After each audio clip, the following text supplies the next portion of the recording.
So, magandang araw mga kababayan, and this is Divine PH. And gusto ko lang po pag-usapan yung challenge ni PBBM kasi po bago siya lumipad papuntang Australia kasi po may foreign trip siya doon. Kasama si First Lady at iba pang delegations ng Pilipinas. May sinabi po siya kay Pastor Kibuloy na he challenged Pastor Kibuloy to come out and face the congressional inquiry.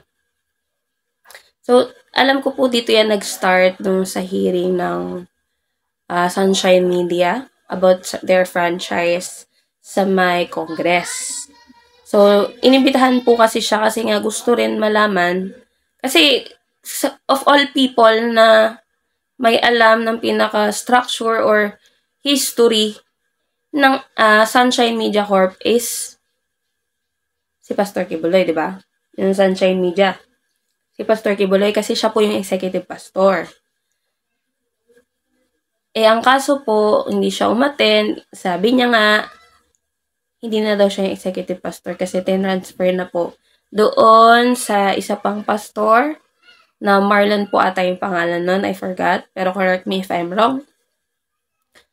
So, una po sa lahat kaya siya ininbitahan kasi gusto lang pong malaman kung yung history ba ng SMNI. Kasi of all people, ikaw makakaalam niyan eh. Kahit pa sabihin may mga tao ka na pwedeng sumagot or representative mo, di ba mas maganda kung ikaw ang sasagot? Para na rin linawin mo lahat.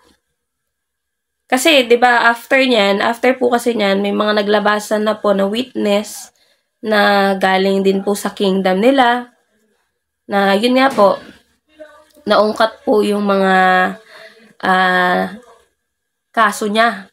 Or yung mga kaso niya sa ibang bansa, naungkat din po dito sa Pilipinas, then so on and so forth. So, gusto kasi ni PBBM, kaya niya po nasabi yun, kaya kanya challenge Pastor Kibuloy. Gusto po kasi ni PBBM, nabigyan kayo ng chance i-explain yung sarili nyo. Kahit pa, hindi ka sigurado sa sinabi mo last time na pinagkalulukan ni BBM at ni FL. Saan mo nakuha yon? Anong pruweba mo? Wala kang pruwebang mapakita eh. Ang hilig nyo dyan sa maglalabas kayo ng statement, pero ang ending wala naman kayong mapakitang solid evidence. Kasi pwede kayong kasuhan. Sa ginawa nyo, pinagbibintangan nyo si First Lady at saka si President. Presidente po ng Pilipinas yan ha. Yung pinagbibintangan nyo ha. Kasi, kung wala ka naman talagang kasalanan, 'di ba? Kung wala kang kasalanan, kung malinis ang konsensya mo, anong kinakatakot mo? 'Di ba? Kung alam mo sa sarili mo na malinis ka, na wala kang bahid, wala kang tinatago, bakit natatakot kang humarap? 'Di ba? Bakit ka natatakot dun sa mga witness? Kasi ganun yung dating sa akin eh. Parang natakot ka dun sa pinagsasabi nila eh. Kung malinis ka, at ang mga kasama mo dyan, anong ikinakatakot mong humarap? Bakit ka natatakot? Kasi ba may tinatago ka? Kasi ba totoo yung sinasabi nila? Yun lang naman yun eh. Ba't ka matatakot eh? Sasabihin mo na natatakot ka para sa buhay mo, kaya ka nagtatago. Sabi mo yan, 2018 pa lang nararamdaman mo na. Tapos ngayon ka lang magtatago porkit ang dami nang naglabasang issue tungkol sa'yo. Kasi noong 2018, naalala ko kahit nung pandemic, grabe mo ring anuhin yung ABS nun eh. Diba? Bakit ngayon nagtatago ka na?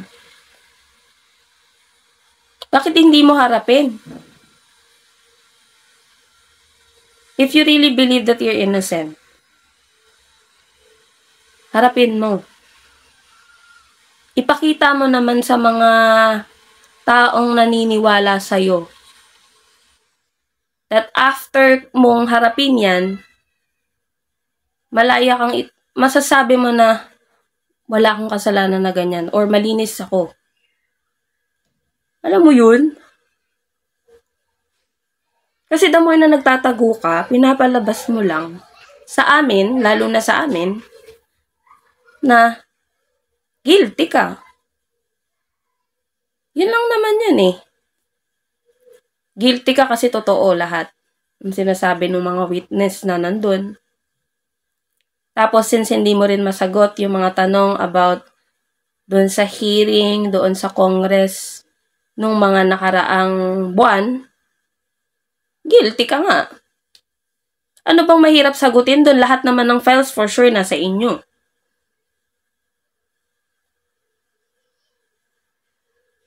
Since mahilig kayong i-challenge si Pangulo, kayo naman, come out and face it. Since kiniklaim nyo rin na appointed son kayo, dapat hindi kayo natatakot na sagutin niyang mga yan, mga katanungan nila. So, yan ang challenge natin. Yan ang challenge namin sa'yo, Pastor Kibuloy.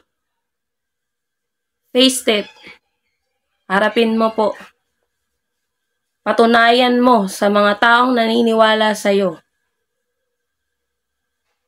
na wala kang kasalanan, na hindi totoo yung mga sinasabi ng witness dyan. Paglaban mo.